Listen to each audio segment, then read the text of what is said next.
La jueza se inclinó hacia adelante, y su voz atravesó la sala como un cuchillo. Señor, ¿de verdad no lo sabe? Mi padre se quedó paralizado, con el rostro contraído por la confusión, mientras todas las miradas en aquel abarrotado juzgado de San Diego se volvían hacia mí. El hombre que acababa de llamarme una desgracia, que me había acusado de manipular a mi madre moribunda, estaba a punto de descubrir exactamente en quién se había convertido su hija. Y cuando por fin saliera a la luz la verdad, su expresión me perseguiría para siempre. Me llamo Paloma Reyes y, desde que tengo memoria, el silencio era el único lenguaje que mantenía la paz en mi familia. Aprendí pronto que hablar solo hacía que la habitación se enfriara más, la mirada de mi padre se agudizara y las manos de mi madre temblaran mientras intentaba mantener el mundo unido entre nosotros. Así que guardé silencio durante los insultos disfrazados de lecciones, durante los años de ser la decepción que se negaba a romperse. Pensé que si me esforzaba más, si me hacía lo suficientemente pequeña, finalmente me vería. Nunca lo hizo. Y en algún lugar entre su orgullo y mi autocontrol, algo en mí finalmente se quebró. Me di cuenta de que estaba harta de ganarme un amor con condiciones, harta de tragarme la culpa que nunca fue mía. Esa mañana en el tribunal, cuando alzó la voz y me llamó desgracia, no discutí. Solo lo miré y lo supe. El hombre que había pasado su vida intentando controlar mi historia estaba a punto de perder el final. El aire dentro del juzgado del condado de San Diego se sentía pesado, denso con el olor a madera vieja y polvo agitado por la luz de la mañana que se filtraba oblicuamente a través de las altas ventanas. Una multitud llenaba los bancos, vecinos, periodistas, desconocidos que venían a ver a una familia destruirse en público. Mi padre estaba de pie al frente, temblando ligeramente, su cabello gris reflejaba la luz al alzar la voz. Es una desgracia. Manipuló a su madre, la engañó para que cambiara el testamento. Las palabras atravesaron la habitación como una cuchilla. Cada sílaba llevaba el peso de años que había pasado confundiendo el control con amor. Me quedé quieto, con las manos entrelazadas ante mí, vestido con un sencillo traje negro. El único color era la pequeña ancla dorada prendida en mi cuello, que reflejaba un destello de luz solar antes de desvanecerse en la sombra. Frente a él, la jueza Elaine Wessler observaba en silencio. Su expresión era ilegible. Su presencia serena pero firme. Cuando finalmente habló, su voz fue baja pero lo suficientemente clara como para silenciar a toda la sala. Señor, realmente no lo sabe, ¿verdad? El murmullo se apagó al instante. Mi padre se quedó paralizado, con el rostro confundido, como si ella acabara de hablar en un idioma que ya no entendía. La pluma del juez garabateaba sobre el papel. El reloj avanzaba. Mi corazón seguía ambos ritmos. La gente cree que momentos como este ocurren en un instante. No es así. Se construyen durante años, palabra a palabra, silencio a silencio. Y al mirarlo, al hombre que una vez me enseñó a mantener la cabeza en alto, comprendí que la historia no había comenzado allí. Comenzó mucho antes del tribunal, en una casa donde aprendí que sobrevivir a veces significaba permanecer en silencio el tiempo suficiente para recordar tu propia voz. National City había envejecido igual que yo. Silenciosamente, obstinadamente, bajo el peso del tiempo. Las calles aún estaban bordeadas de casas de estuco descoloridas, con las paredes agrietadas como viejas cicatrices. La casa de mi infancia me esperaba al final de la cuadra, con la pintura descascarada y las ventanas cubiertas de polvo. Dentro, el aire era viciado y denso, con un ligero aroma a whisky barato. El ventilador de techo gemía al girar, con un sonido lento y desigual, como el aliento de algo demasiado cansado para vivir, pero aún no listo para morir. Había pasado casi un año desde el funeral de mi madre. Lucía Reyes enseñaba a los niños a hablar 2 idiomas, pero por alguna razón nunca pudo enseñar a esta familia a escuchar. Una vez me dijo que el respeto no se trataba de estar de acuerdo. Se trataba de mantenerse firme cuando alguien intentaba doblegarte. Lo dijo en voz baja, sin imaginar que algún día tendría que vivir con esas palabras contra el hombre con el que se casó. Mi padre había sido agente fronterizo, una vez respetado, ahora reducido a la amargura. Su orgullo se convirtió en resentimiento en el momento en que el mundo dejó de saludarlo. Cada vez que me miraba, veía la misma acusación en sus ojos, que había heredado el gobierno que lo agotó y lo desechó. La casa no había avanzado. Su foto colgaba torcida en el altar, con su sonrisa opacada por una fina capa de polvo. Enderecé el marco y abrí el cajón que había debajo, el que guardaba cartas viejas. Enterrado entre papeles doblados había un sobrescrito con su letra temblorosa. Para Paloma, si tu padre te ataca, recuerda esto. La verdad no pide permiso. La tinta del fondo se desangró en el papel. Lo apreté con fuerza, con la garganta ardiendo. Debió de saber que este día llegaría, que él tomaría su dolor y lo convertiría en un arma. La puerta de un coche se cerró de golpe afuera. Mi hermano Mateo subía por el sendero, con la camisa manchada de aceite y una mirada tierna y cuidadosa. Me abrazó como siempre, sin entusiasmo, con miedo a romper algo. Papá ha sido diferente, dijo. Siempre lo fue, respondí. Más tarde, salí al porche, cruzando la valla. Mi padre estaba allí con una botella en la mano, observando sin decir nada. Sentía su mirada como calor en mi piel. Cuando finalmente se dio la vuelta, el aire pareció cerrarse de nuevo a mi alrededor, cargado con todo lo que nunca nos habíamos dicho. Nunca me perdonaría por irme de este lugar, por elegir el deber sobre la sangre, por ser todo lo que él no podía controlar. A la mañana siguiente, encontré a Mateo en su taller. El aire olía a gasolina y metal, y el zumbido de un motor a medio reparar resonaba por la habitación. Se limpiaba la grasa de las manos, con la mirada fija en el suelo. Lo presentó, ¿verdad? Sí, dijo en voz baja. Cree que usaste tu cargo para tergiversar el testamento de mamá. ¿De verdad que lo cree? Me apoyé en el banco de trabajo, manteniendo la voz firme. ¿Quién lo representa? Navarro. Ese nombre me dolió más de lo que esperaba. Héctor Navarro.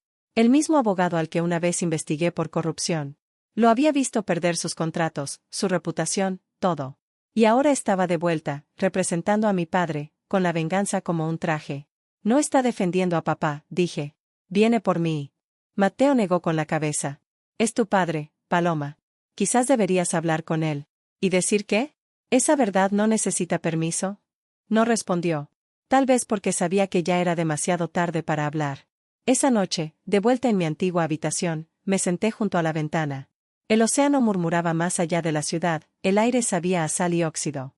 Volví a desplegar la carta de mi madre, recorriendo las palabras con las yemas de los dedos hasta que se difuminaron. Tenías razón, mamá. Se está volviendo contra mí. Mi teléfono vibró. Un mensaje de Mateo. Papá contrató a Navarro. Ya han presentado la solicitud de descalificación de tu licencia legal en el tribunal. Dejé el teléfono y me quedé mirando la pequeña insignia dorada en mi escritorio. El ancla brillaba tenuemente bajo la luz de la luna, un recordatorio de todo lo que había defendido. La misma verdad que una vez me había protegido ahora sería utilizada para destrozarme. Aún así, respiré hondo y afiancé las manos. Lo que sea que pensaran que estaban construyendo, no tenían idea de la clase de tormenta que se desata cuando la verdad finalmente decide hablar. El juzgado se sentía más frío esa mañana, aunque la luz del sol aún se filtraba por los altos ventanales, cortando el suelo pulido. Entré en silencio, vestido con un traje negro, el pelo recogido, sin uniforme ni armadura, solo serenidad. Navarro ya estaba allí, paseándose con la confianza de quien ensaya su victoria. Mi padre estaba sentado a su lado, con la espalda recta y la mandíbula apretada, luciendo su antigua autoridad como una insignia que nadie más podía ver. Detrás de ellos, Mateo miraba al suelo, su silencio era más fuerte que cualquier defensa. Al comenzar la sesión, la voz de Navarro llenó la sala, baja, suave, pausada, cada sílaba afilada para cortar. Estamos aquí, declaró, porque esta mujer, esta supuesta hija, usó su cargo en el gobierno para manipular a su madre moribunda y lograr que cambiara su testamento. Las palabras cayeron como cuchillos, limpias y frías. Mantuve la mirada fija, con las manos cruzadas sobre el regazo, mi pulso era lo único que se movía. Él continuó, implacable. Apenas visitaba a su madre. Y cuando lo hacía, venía de uniforme, llena de medallas, haciendo alarde de su estatus. Reprodujo una grabación, mi voz por teléfono, diciendo, yo me encargo. Interrumpió la débil respuesta de mi madre, gracias, mija. Despojada de contexto, sonó exactamente como él quería que sonara. Manipulación. Navarro le mostró al juez una foto mía con documentos legales junto a la cama de mi madre. No estaba allí como hija, dijo. Estaba allí como abogada, calculadora, fría, estratégica. El rostro de mi padre se endureció. Asintió, convencido por la narrativa, tejida a partir de medias verdades y ediciones ingeniosas. La multitud se inclinó hacia mí, ávida de la historia de traición, de ambición envuelta en deber. La jueza Wessler lo observó todo sin expresión alguna. Cuando Navarro terminó, me miró directamente. Teniente comandante Reyes, ¿tiene algo que decir? Me puse de pie lentamente, con la espalda recta y la voz serena. Su señoría, mi madre sabía exactamente lo que quería. Sus deseos eran suyos, expresados libremente y sin coacción. Cumplí con mi deber como su hija, no como oficial. La ley protege la verdad, y la verdad me protege a mí. La sala resonó, pero Navarro sonrió con suficiencia. Nobles palabras de alguien que llevó uniforme a su lecho de muerte. La mirada de Wessler se agudizó. Abogado, a menos que tenga pruebas de influencia indebida, le sugiero que redirija el caso. Navarro hizo una pausa y luego jugó su última carta. Su señoría, solicito la recusación del acusado por conflicto de intereses y abuso de autoridad militar. La jueza dejó el bolígrafo. La sala quedó en silencio. Señor Navarro, dijo lentamente, antes de decidir sobre eso, me gustaría aclarar algo. ¿Sabe quién es la capitán de corbeta Paloma Reyes? Parpadeó. Es abogada de la Marina, su señoría. No es solo una abogada de la Marina. Es miembro del Cuerpo de Auditores Generales. Y según el expediente sellado que tengo ante mí, fue la investigadora principal en un caso de mala conducta ética por parte de cierto abogado reincorporado tras su libertad condicional en 2019. El rostro de Navarro palideció. Mi padre se volvió hacia él, confundido. Wessler continuó, con voz firme y fría, ese abogado es usted, señor Navarro.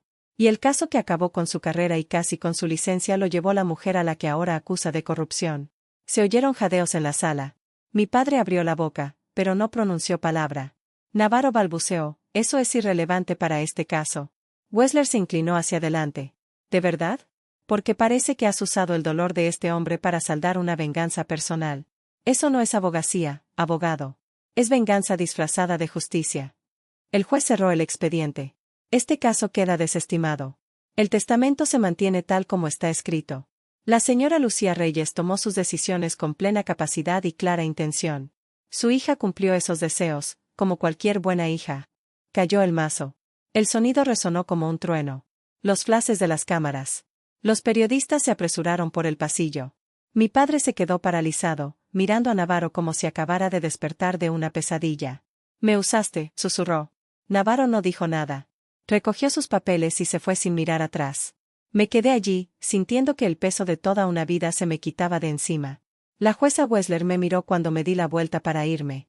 Hizo un pequeño gesto de asentimiento, casi imperceptible, pero fue suficiente. Afuera, la luz del sol era cegadora. Me detuve en las escaleras del juzgado, respirando el aire fresco, dejando que me llenara los pulmones. Mateo apareció a mi lado con las manos en los bolsillos. Lo siento, dijo en voz baja. Asentí. Lo sé. Nos quedamos allí en silencio, viendo pasar el tráfico, la ciudad seguir adelante como si nada hubiera pasado. Porque para los demás, nada había pasado. Pero para mí, todo había cambiado. Esa tarde, volví en coche a la vieja casa de National City. La calle estaba tranquila, el aire inmóvil. Dentro, la casa ya no olía a whisky, solo el polvo y la luz del sol que se filtraban por las persianas, dibujando suaves líneas sobre la descolorida foto de la boda de mis padres. Caminé hasta el tocador de mi madre, el que usaba para guardar sus cartas.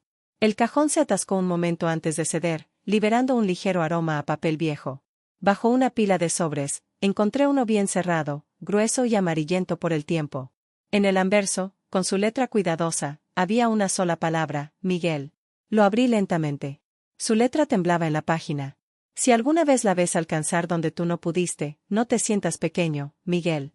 Siéntete orgulloso, porque ella logró lo que ambos soñamos. Se liberó. El sello nunca se había roto. Él nunca lo había leído. Darme cuenta me dolió más de lo esperado. Me senté en el borde de la cama, con la luz del atardecer calentándome las manos, y volví a oír su voz en mi cabeza. La paz no es lo que encuentras en los demás, mija. Es lo que dejas de combatir en tu interior. Un suave golpe interrumpió mis pensamientos. Abrí la puerta y encontré a mi padre allí de pie, con una camisa desgastada y el sombrero en la mano como si pesara una tonelada. Tenía la mirada nublada, pero la ira había desaparecido. Dejaste esto, dijo, entregándome una pequeña caja. Dentro estaba el anillo de bodas de mi madre. Nos quedamos allí un buen rato antes de que me hiciera a un lado y lo dejara entrar. El aire se sentía pesado con todo lo que nunca nos habíamos dicho. Miró a su alrededor y susurró, no merezco perdón. Es cierto, dije en voz baja. Pero merezco paz. Por primera vez en mi vida, lo vi llorar. Ni disculpas, ni abrazos, solo el silencioso quebrantamiento de dos personas que por fin habían superado la ira. Nos sentamos junto a la ventana, escuchando el viento entre los árboles. Dejé el anillo de mi madre en la mesa, entre nosotras. Ya no nos pertenecía a ninguna. Era simplemente lo que quedaba de todo lo que fuimos. Una semana después, llevé a mi padre a Sunset Cliffs, el lugar donde mi madre solía contemplar el mar. La mañana estaba despejada, el viento, cortante y salado. Las olas golpeaban las rocas, desprendiendo una niebla que flotaba en el aire como el aliento del océano. Nos quedamos en el borde, con la urna en mis manos fresca contra las palmas. Cuando soltamos sus cenizas, el viento las atrapó, formando una fina cinta plateada antes de que el mar se las llevara. Por primera vez, no sentí el peso de la pérdida, solo un movimiento suave e infinito. La voz de mi padre atravesó el viento, áspera pero firme. Yo no te creí, Paloma. Te criaste sola. Me volví hacia él y sonreí levemente. Quizás así aprendí a mantenerme en pie. Asintió, con la mirada fija en el horizonte. Permanecimos allí en silencio, ese silencio que ya no duele. No sentí rabia ni compasión, solo ligereza, como si finalmente hubiera salido de una guerra que había librado toda mi vida.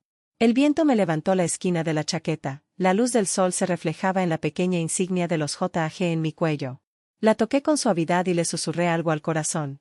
Cumplí mi promesa. Elegí la paz. Cuando nos giramos para irnos, mi padre me puso una mano en el hombro, torpe, insegura, pero real. Una ola se estrelló con fuerza contra el acantilado, la espuma estalló en el aire, y la oí. El sonido de la paz, firme, sin prejuicios, vivo. Mientras caminaba hacia el sol, no miré atrás. El océano seguía hablando a mis espaldas, silencioso y eterno, como si llevara la voz de mi madre, la justicia y la calma que había buscado toda una vida.